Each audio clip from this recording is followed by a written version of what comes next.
My husband wants me to wear a veil at one time. My husband wants me to wear a veil. At one time I wore it, but I'm not anymore. In what ayah in the Qur'an is it stated that you must wear a veil?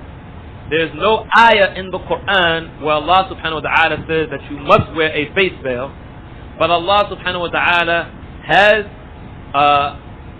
inspired our Prophet sallallahu alaihi wasallam. Firstly, Allah subhanahu wa ta'ala has mentioned in his book and surah,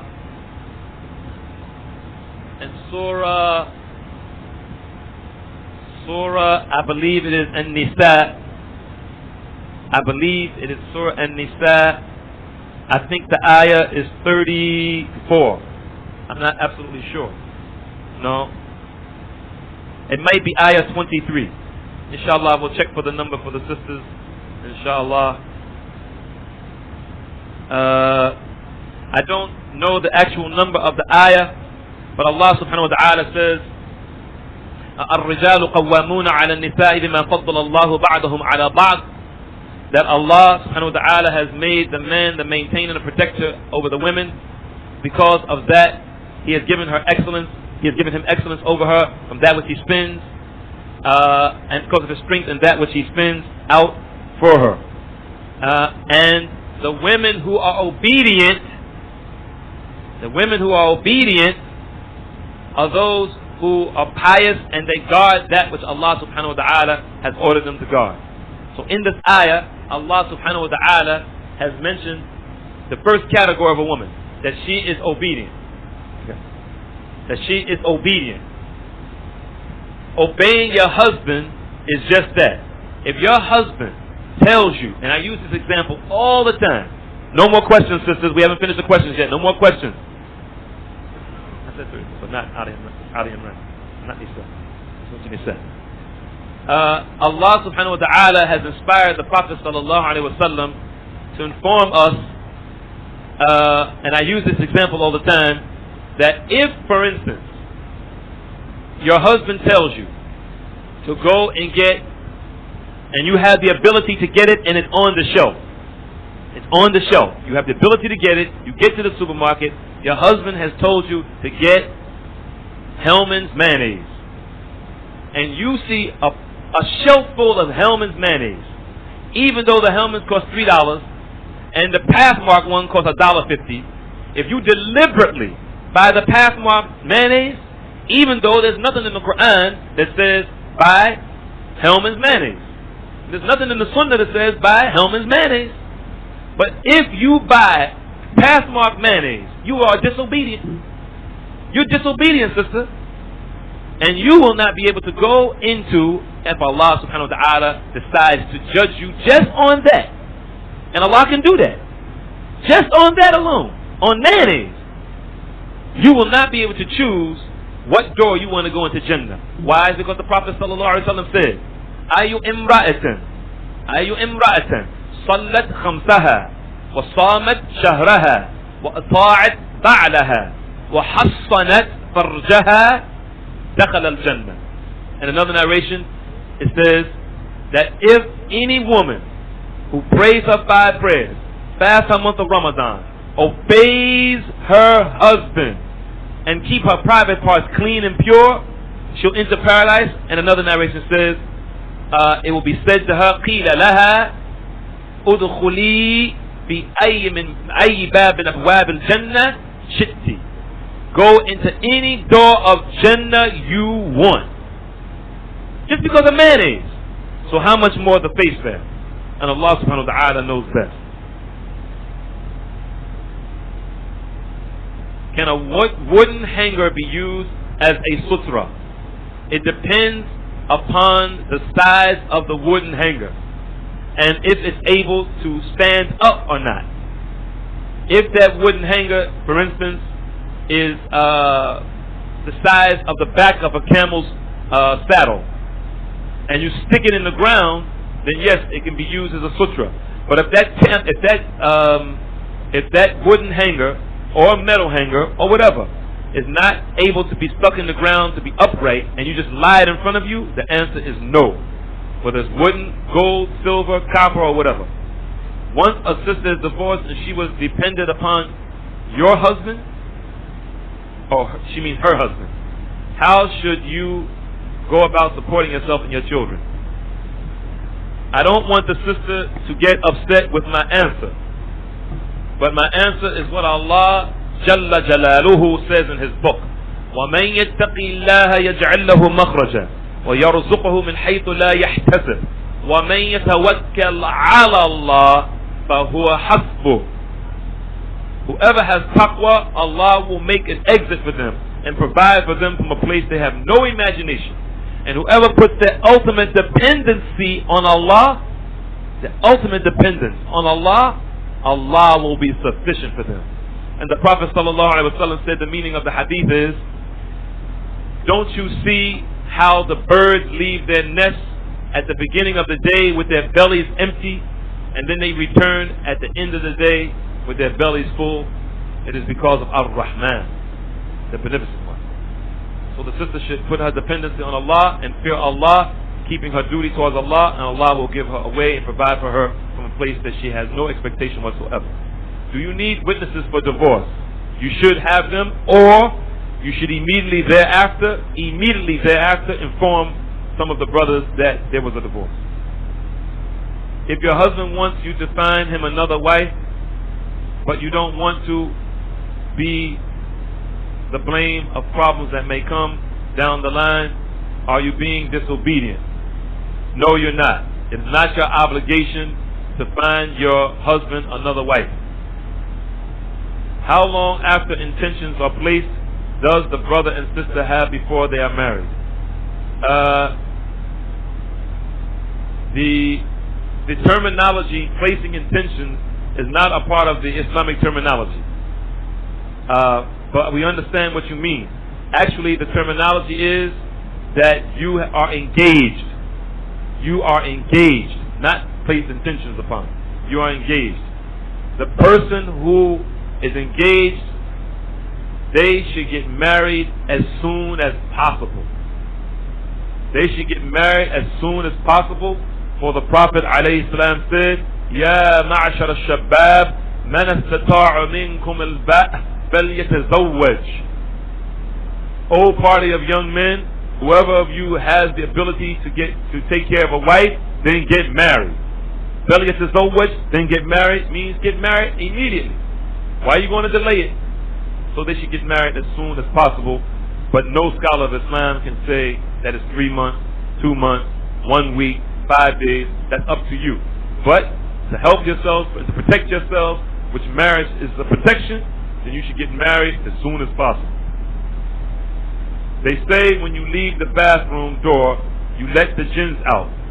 But what happens when you open the door to enter or exit the bathroom? Do the jinns come out anyway? The answer to this question, sister, is let those people bring their proof that the jinns come out when the door is open to go in or come out. Where is it that it says this? I don't know of any place where it says this, and what the people say is only what the people say. But ilm, knowledge, is Allah said, His Messenger said, and the Sahaba said. Second part of your question is, you did not clear up the question to me about the question where I gave the example, the thief and the money. Yes, I did clear up the answer, sister. I gave the answer based on the Qur'an and the Sunnah that Allah subhanahu wa ta'ala punishes you because you deserve the punishment. He gives you two highways. He shows you right and wrong. You are not forced to commit the haram. Therefore, you're punished when you commit the haram. That's the answer. You can't be punished for having nappy hair. How can Allah punish you for having nappy hair? How can Allah punish you for having curly hair? That wasn't your doing. How can Allah punish you for having thick lips? How can Allah punish you for having a size 12 shoe? That wasn't on you. But Allah can punish you for being a homo. For being a homosexual, Allah will punish you. Why? Because you had a choice. If that's not clear, sister, I thought it was clear. If that's not clear, may Allah help me to be clearer. in the answers, inshallah. How is it that girls may play with dolls and it is haram to have mannequins in your house, statues, they look alike? First of all, there's no one that says it's permissible for girls to play with dolls. Who says this? That's number one. Number two, the dolls that Aisha radiallahu ta'ala anha played with was a horse that had wings and had no eyes. It was a horse that had wings, W-I-N-G-S, and had no eyes or face. Have you ever seen a horse with wings? It doesn't exist. That was a doll that she had. As for other types of dolls, some of the ulama say that she can play with dolls as long as those dolls don't have the face or those other parts of the body that would make that doll distinguished as a human being or something that imitates a human being. And secondly, they're using the doll to learn life skills, not just to play with.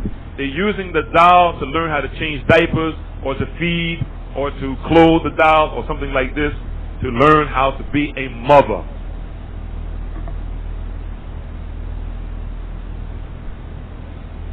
Right. That's not considered human, because a face, you gotta have a face to be a human being. I mean, you know. Right. No, for instance, I went to. Yes. Okay. Thank you very much.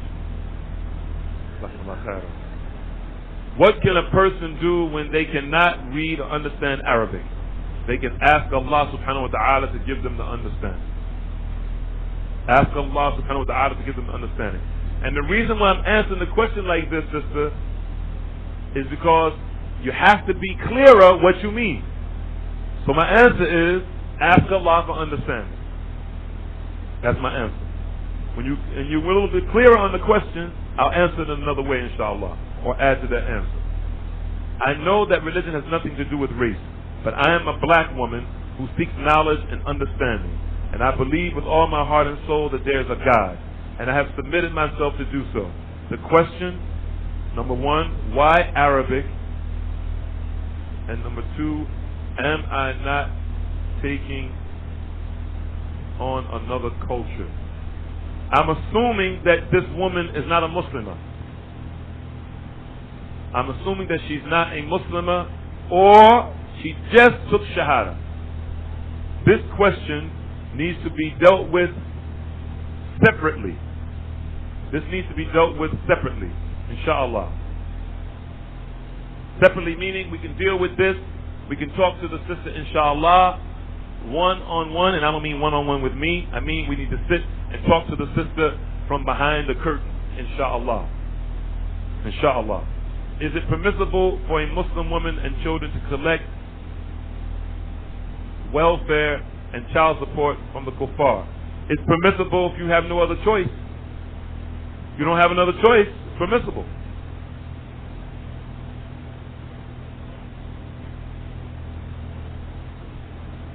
Next question.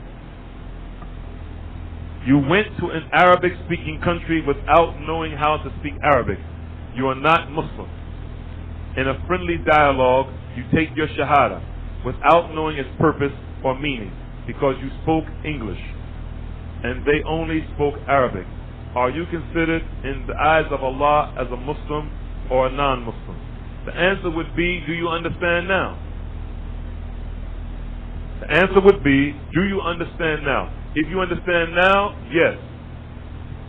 If you didn't understand, if you don't understand now, then no, and repeat after me. Ashhadu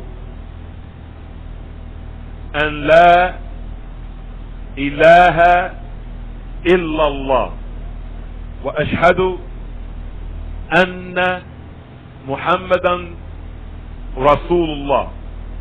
I bear witness that there is nothing worthy of worship as a deity except Allah. And I bear witness that Muhammad is the messenger of Allah sallallahu alaihi wasallam. Is it permissible for a woman to boycott her husband in the bedroom? If you want the answer to this question, inshallah, read the book by Sheikh Sadlan called Nushuz. read the book called An-Nushuz to see if you are in Nushuz. What advice do you have for a sister who is in polygamy, in a polygynous marriage, and she's very pleased with her husband and her co-wife, but her Kafir mother gives her a hard time about the polygyny? What can she say to her mother without being disrespectful to make her mother understand the situation, which is beloved by Allah? May Allah bless you, Ameen, and may Allah bless you also, sister, Ameen. The answer that I would say is don't worry about the polygyny. The answer that I would say is focus more on telling your mother about Islam. Focus more on the importance of your mother accepting Islam, and don't even deal with the issue of polygyny. Let your mother let your mother have the attitude that she wants, and just be patient with your mother. But more importantly, you should talk to your mother about Islam, about who is her Lord and why she was created. As for the polygyny, let her do what she wants to do, and ask Allah subhanahu wa ta'ala to make her Muslim, and be patient in her persecution towards you. What do you do if your husband is supporting his children of a previous marriage and the ex-wife continues to cause fitna regardless of what he tries to do? I would suggest that if she is a Muslimah, the ex-wife, that you seek counsel with yourself and the ex-wife and yourself with the imam of your masjid. When a sister requests a divorce from her husband and he grants it, is it permissible for her to leave the house immediately? When is it permissible for her to remarry? The first part of the question is, no, it is not permissible to leave the house. It is not permissible to leave the house. Why? It's because Allah subhanahu wa ta'ala has told the men in the Qur'an, وَلَا تُخْرِجُوهُنَّ مِن بُيُوتِهِنَّ وَلَا يُخْرَجْنَ إِلَّا أَن يَأْتِينَ بِفَاحِشَةٍ مُبَيِّنَةٍ, that do not put the women out of their homes, and for you, the women, they should not leave the homes, except when there is a clear, lewd abomination that has been committed by that wife, meaning like zina, like fornication, or like adultery. It is not permissible for her to leave the home unless it is an irrevocable divorce or a khulur. Then she has to leave that home. As for when it's permissible for her to remarry, it is permissible for her to remarry as soon as her iddah is over, meaning the very minute that her menses leaves for the third menses, and she takes the ghusl, then she can marry in that same hour. And Allah subhanahu wa ta'ala knows best. And also if she was pregnant, and as soon as the baby completely comes out of her womb, then she can remarry right there on the birthing chair, right there on the operating table, right there in the maternity ward. She can get married right then and there, unless she has twins or triplets. So if the first baby comes out and the other two didn't come out, her iddah is not over. Everything that she's carrying has to come out, and that should be known. Some people don't know that. Some people think, for instance, the woman has twins. The first baby comes out alive, the second baby is inside of her, stillborn. That iddah is not over until that baby comes out with a DNC or whatever. That iddah is not over until that baby comes out, dead or alive. This is very important. Now, Sister Injiri is an inspiration to us sisters as a teacher. May Allah continue her teaching. Ameen. And may Allah allow her to stay with us. And I'll say Ameen to that as long as Allah wills. Ameen. It's also been an inspiration to me as a sister to have become part of this masjid, and to have Brother Dawud as an inspiring teacher also. I have been more calm and reading about Islam, and may Allah bless you, sister. And don't forget that Allah subhanahu wa ta'ala has also blessed us in the Imam Abu Hafs Abu Adila Qasim Abdullah as-Salafi. May Allah bless him also and keep him here as the Imam as long as Allah wills to keep him here as the Imam.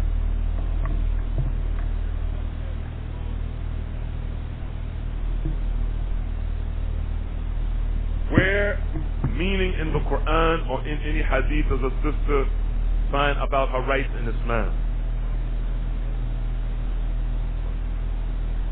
Oh, wait a minute. This question must have come down with something else because it's saying where. Meaning in the Quran or any hadith does a sister find about her rights in Islam. There's a good book that was written on the rights of women.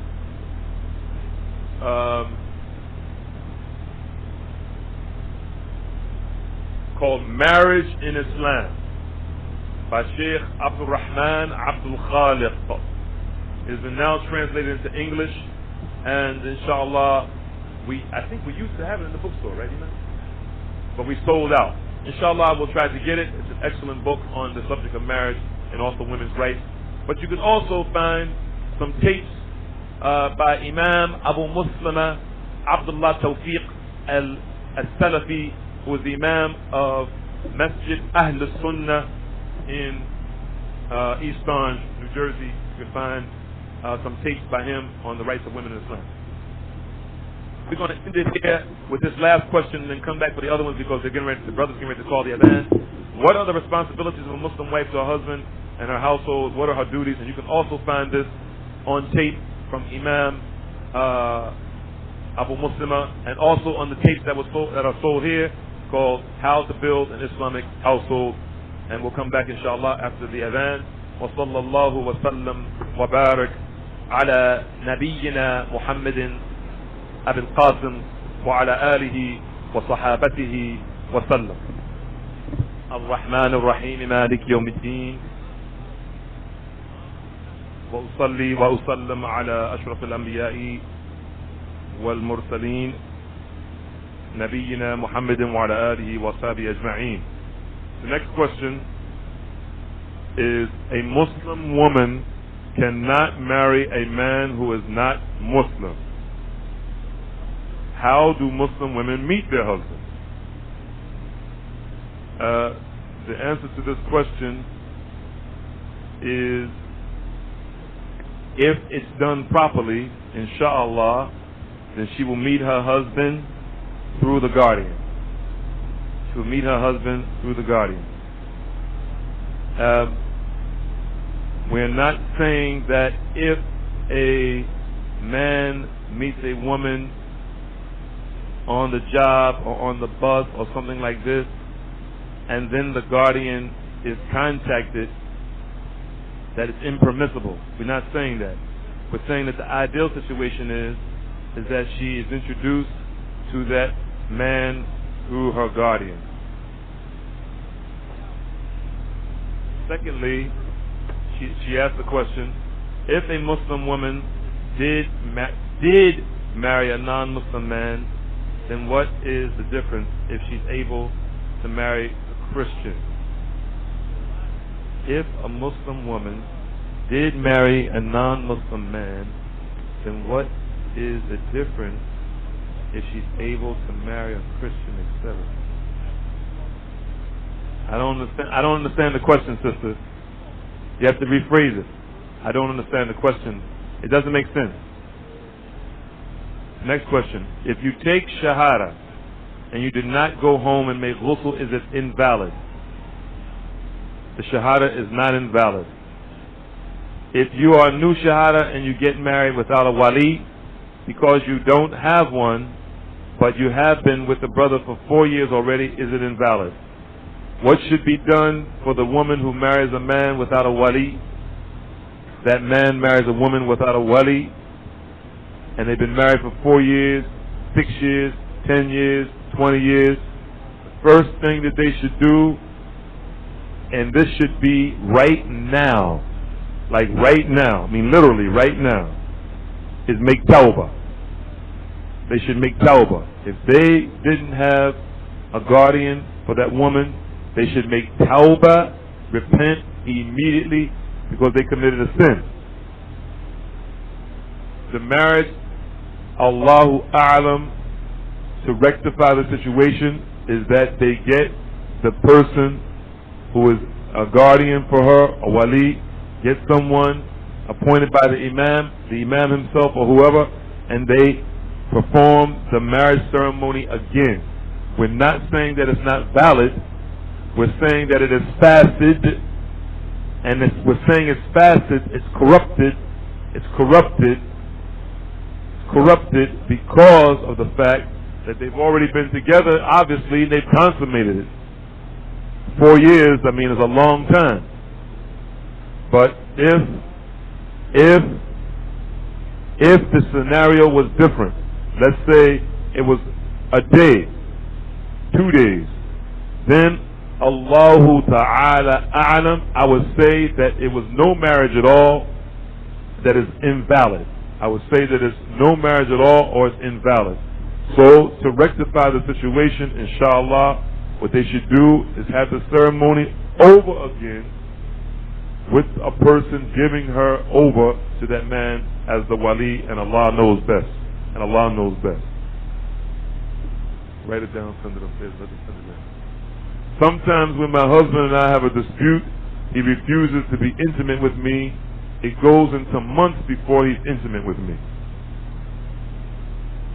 Okay, but once again, sisters, and the etiquette of seeking knowledge, alhamdulillah, may Allah reward you for your effort, but this is a statement, this is not a question. Sometimes when my husband and I have a dispute, he refuses to be intimate with me. It goes into months before he's intimate with me. But you're not asking anything. You have to ask the question, sister, inshallah. Send it down, inshallah, we'll try to answer. My husband doesn't want me to be around my family because of my family used to be practicing Muslims, and they don't cover, and they party. He said that they're a bad influence, and they are in a state of kufr. Once again, this is not a question. This is a comment. I need a question, sisters. That's not a question. You should not assume that the person, the imam or the sheikh or the alim or whoever is asking, understands your question. You shouldn't assume that. You should be very detailed when you ask the question. These two last statements on the card are just that. They're just statements. They're not questions. There's no way I can answer it. I don't even know what you're trying to ask me.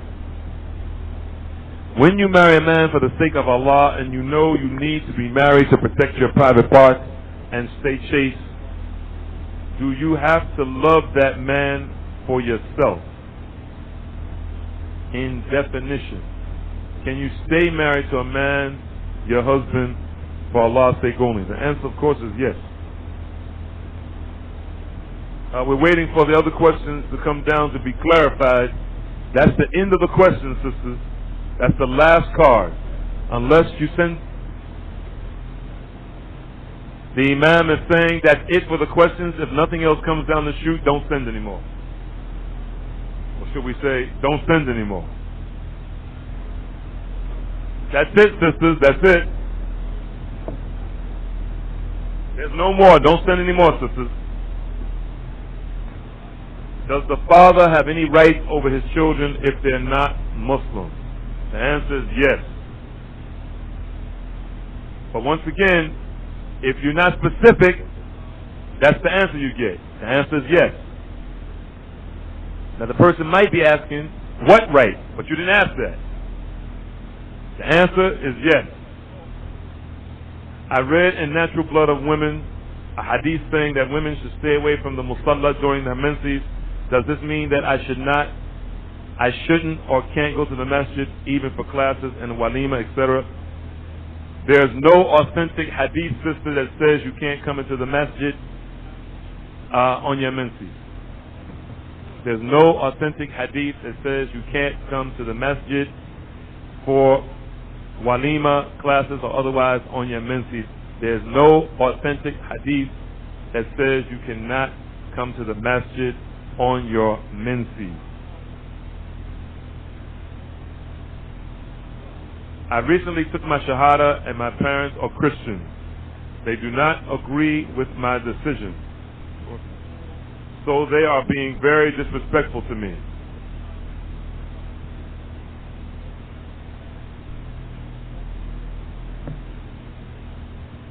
They do not allow me to wear my hijab in the house when company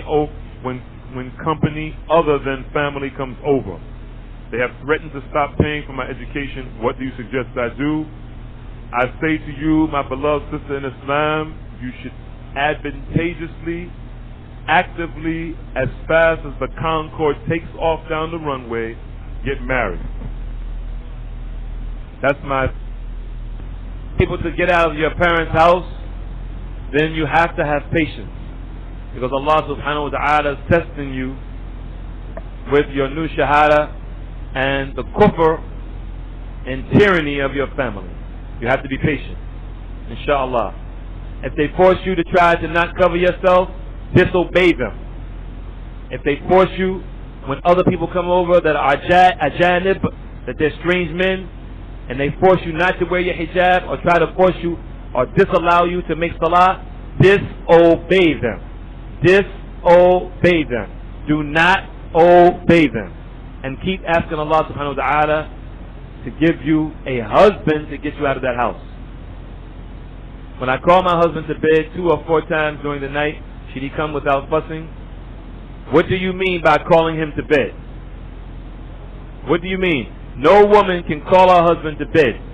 If you mean it by the Islamic terminology, no woman can call her husband to bed. If you mean it by the urfi terminology, the customary terminology, meaning come to bed, sweetheart, it's late, just to go to sleep, then this is something that is up to him, and he should be considerate about your feelings about wanting to lie next to you. But if you mean from the Islamic terminology, calling your husband to bed, it doesn't exist. Only men call their wives to bed. I am a sister that inshallah am trying to be fearful of my Lord and patient with what he tries me. What are some ways to establish good character, and what can you do so that your family inshallah can follow you? Also, what advice can you give me about keeping company with people who have good character? May Allah bless you, Ameen. I don't want to sound like I'm trying to run away from these questions, sisters, but inshallah I would suggest that you buy the tape in the bookstore by my brother and my friend and my colleague Abu Usama Khalifa Abdul Rahman al-Zahabi al-Salafi on how to better your character.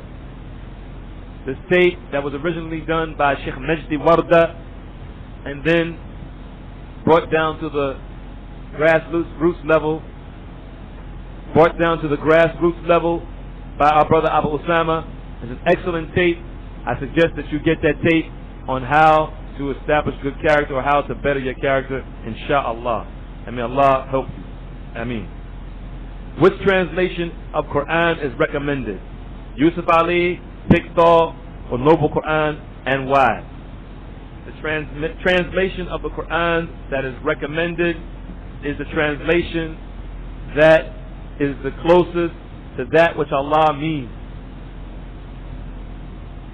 No one translation gives you every single ayah close to what Allah means. No translation. Yusuf Ali, Pickthall, Muhammad Ali, Muhammad Asad, whatever his name is, Dawud, forgot his name, Noble Qur'an, any of those. The one that will give you the closest to the meaning of the Qur'an is the one that you want. The Noble Qur'an has its benefits. It has its benefits as being one that is closer to the meaning. But in some occasions, Yusuf Ali does the same thing, where Noble Qur'an doesn't. And Pickthall does it when Noble Qur'an or Yusuf Ali doesn't.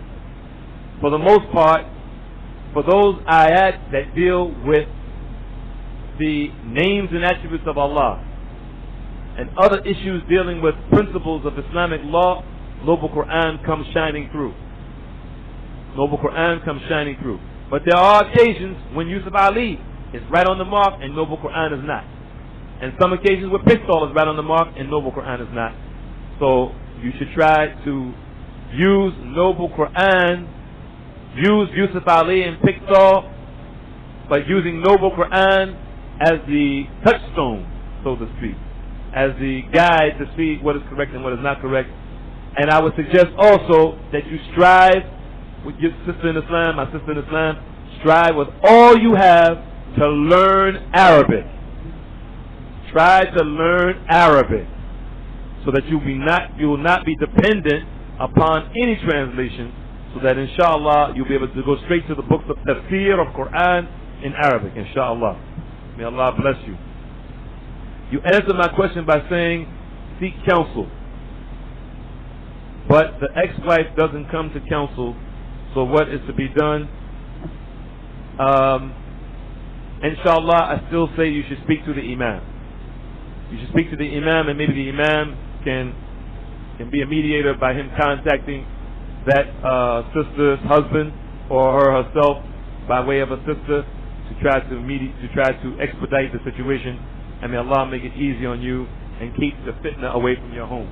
Ameen. What do you do when you were in a relationship before you took shahada and still have feelings for the man of 4 years? You can ask Allah subhanahu wa ta'ala to give you the patience and the wherewithal to stay far away from him. And you can also ask Allah subhanahu wa ta'ala to make him a Muslim. To make him a Muslim so that inshallah you can marry him. Inshallah. But as far as being away from him, this is better for your deen, this life and in the next. It's better for you because you don't want to be into the haram. If you still have feelings for that kafir, mushrik, pagan, heathenistic individual, one who will lead you to the hellfire, then you should ask Allah subhanahu wa ta'ala to make him a Muslim, or ask Allah to remove it from your chest. And Allah knows best. Does a girl have the right to choose a wali besides her stepfather? She doesn't have anyone else in the family to be her wali. The Prophet sallallahu alaihi wasallam said to this sister, فَسُلْطَانُ وَلِيٌّ لِمَنْ لَا وَلِيَّ لَهُ, that the Islamic authority, in this case Imam Qasim Abdullah or Imam Ibrahim Abdullah Masjid Ikhwa or Imam Siraj Wahaj and Masjid Taqwa or Imam Abu Muslima or whatever Imam of Masjid that you go to, that Imam in this sense is the wali, and he has the option to appoint someone if he chooses. The Imam has informed me to remind you sisters, if you want to hear the question, you have to be quiet. You can't have the answer. If you want to hear the answer, then you have to be quiet. You can't have little circles among yourselves, off into the corner, on the couch, on the side, or whatever, talking, yapping, whatever. Even if you're talking about the issue that we're talking about, you have one of the etiquettes, again sisters, one of the etiquettes of seeking knowledge is being quiet. You have to be quiet. You have to be quiet and let what the person who is you're asking the question finish everything that they're saying. Something else might be said, something pertinent might be added. Being quiet and being attentive is a part of the adab, a part of the ilm, of seeking knowledge. And inshallah, maybe we will have one day a special dars on the etiquette of seeking knowledge. What does the student of knowledge have to do to be considered a student of knowledge? Is it permissible for a wife to question husband about the decisions he makes regarding the household and her social life? Because sometimes he makes decisions without thinking it through, or he makes decisions and doesn't give her any reasons for making these decisions. Or is she being disobedient by not accepting his decisions right away without questioning first? I'll take the second part of the question first. The answer is yes, she's being disobedient. The first part of the question is he should have mutual consultation. He should talk to his wife about what he's going to do. If he has more than one wife, he should talk to his wives about what he's going to do, because it will be the same. Him not talking to his wife about what he's going to do and making a decision is not haram. It's not haram. But Allah does order us in the Qur'an to take shura, to make mutual consultation between ourselves. Likewise, if he has two wives and he takes it with one, still he's leaving the other one out. But the final decision always rests on the man. And a lot of times the women have good ideas and they see things that we don't see. So it's important for the men to confer with their wives, convene with their wives, to see what they're thinking, because sometimes, and in many cases, the women see things from an angle that is different from ours, and they see things that will be of a benefit for the family. As for it being haram for him to make decisions without talking to her, then this is not haram. And the sister didn't say that, I'm just adding that. But if he makes decisions and he's been known to make decisions without thinking it through, or he makes decisions and doesn't, and it becomes unsuccessful in the task that he's trying to reach, or the goal that he's trying to reach, then after the man makes salatul istikhara, then that's on him, and Allah subhanahu wa ta'ala is the one we seek assistance from. Allahul Musta'an. Can a Muslim have a dog in their household? Can a Muslim have a dog in their household? The answer is yes and no. The answer is yes and no. If they mean by can a Muslim have a dog in the house for necessity, like a seeing eye dog, or a dog for protection, because you've had some problems with thieves or people breaking and entering, then the answer is yes, out of durura, out of necessity. But just to have a dog as a pet, huwa haramun, wa huwa haramun, wa huwa haramun. It's haram, it's haram, it's haram. Not permissible.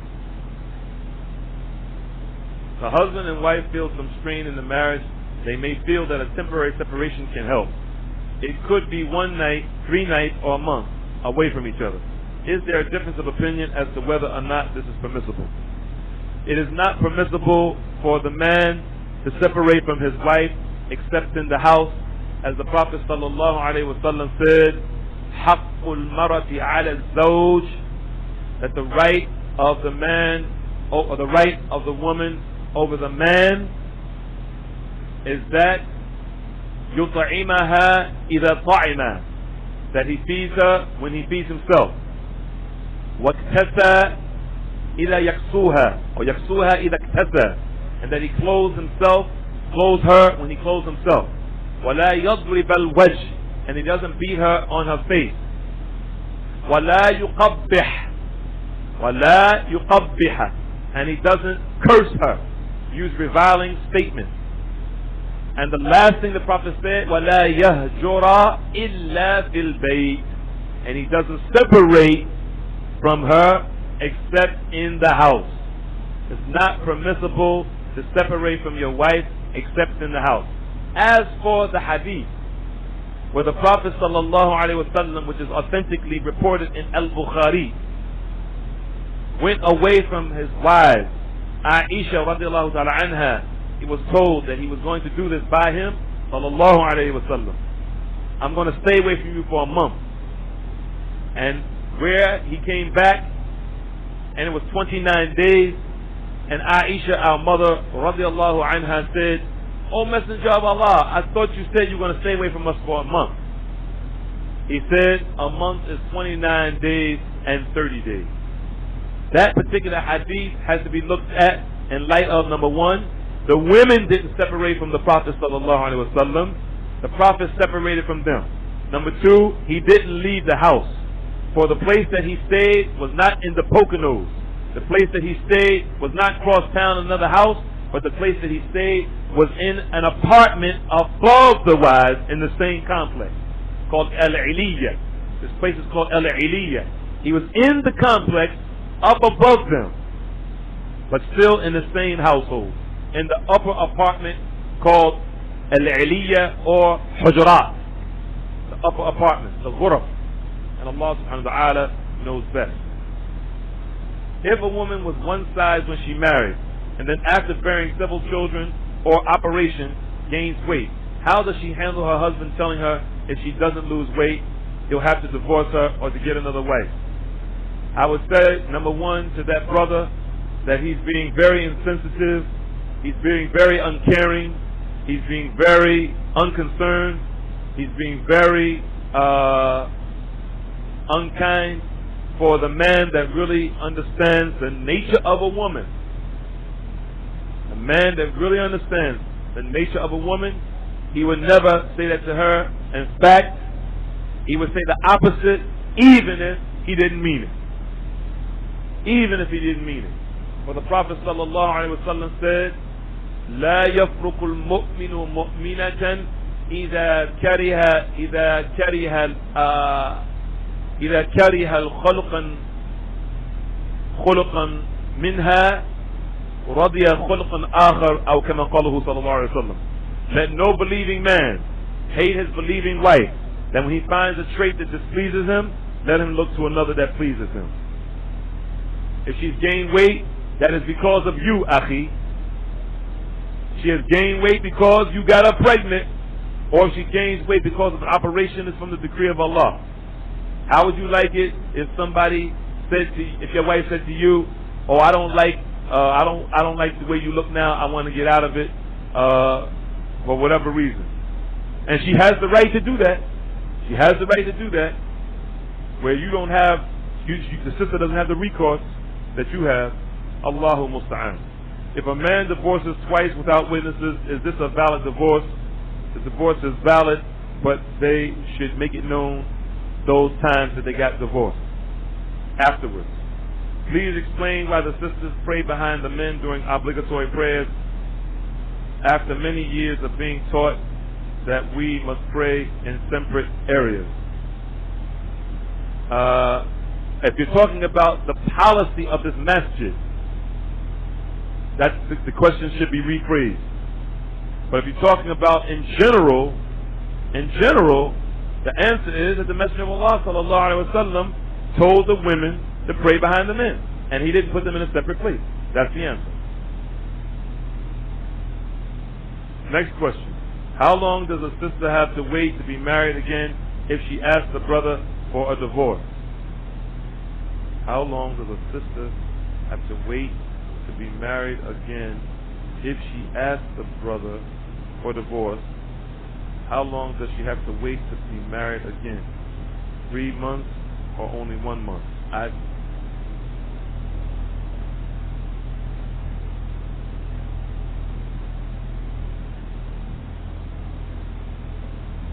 You have to ask, you have to be very specific, sisters. I don't understand the question. If you ask a man for divorce and he says that you're divorced, then you have 3 monthly cycles, and after the 3 monthly cycles are over, you make a ghusl and then you can get married. If you're asking him for a khula and he grants you the khula, then you have 1 menstrual cycle, which is the iddah for a khula, and then it's over. So you have to be specific what you mean.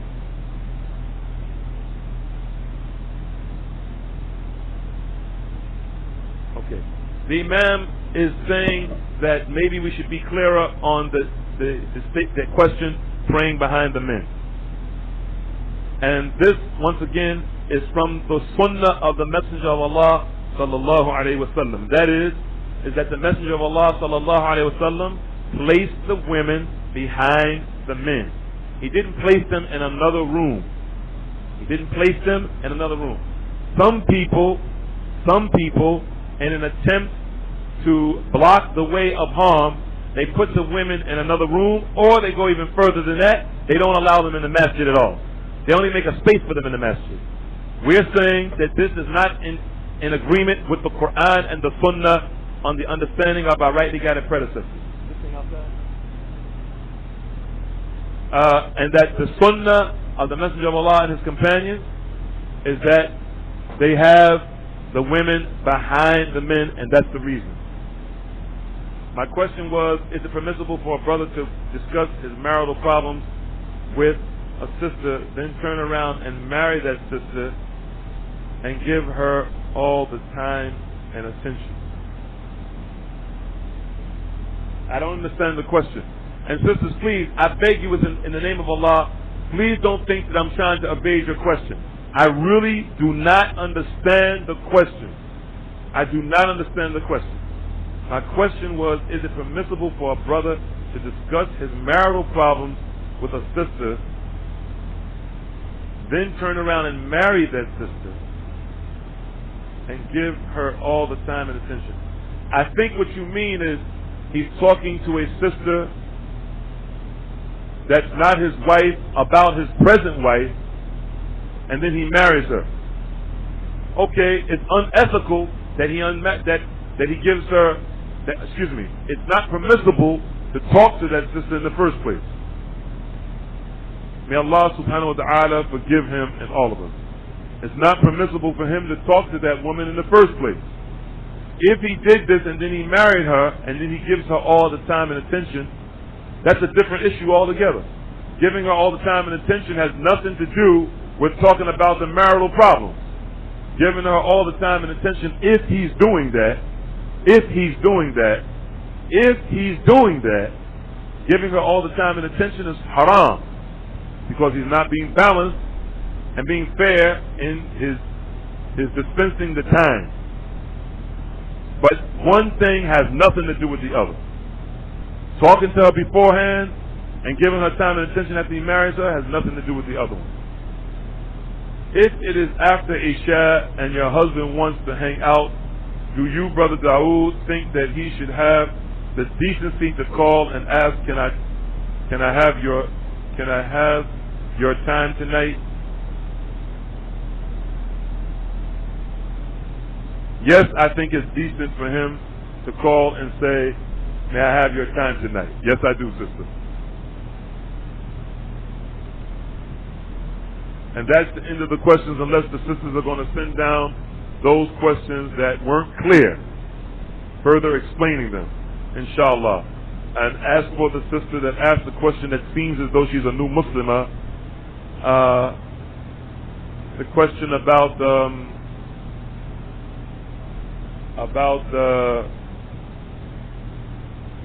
well, we know what the question was, I've forgotten, but there were some questions that seems as though that person was a new Muslimah or not a Muslim at all, and inshallah we can have the Imam talk to that sister, inshallah, in the proper way.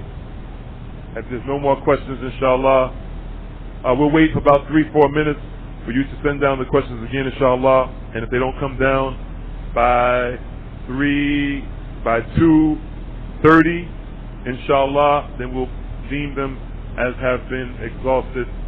وصلى الله وسلم وبارك على نبينا محمد وعلى آله وصحبه وسلم. Also, sisters, if there's any food left, the speaker did not get any food, and he is a little hungry. So if there's any food left, inshallah, would you please send some food down for your brother in Islam, Brother Abu Tasneem Dawud.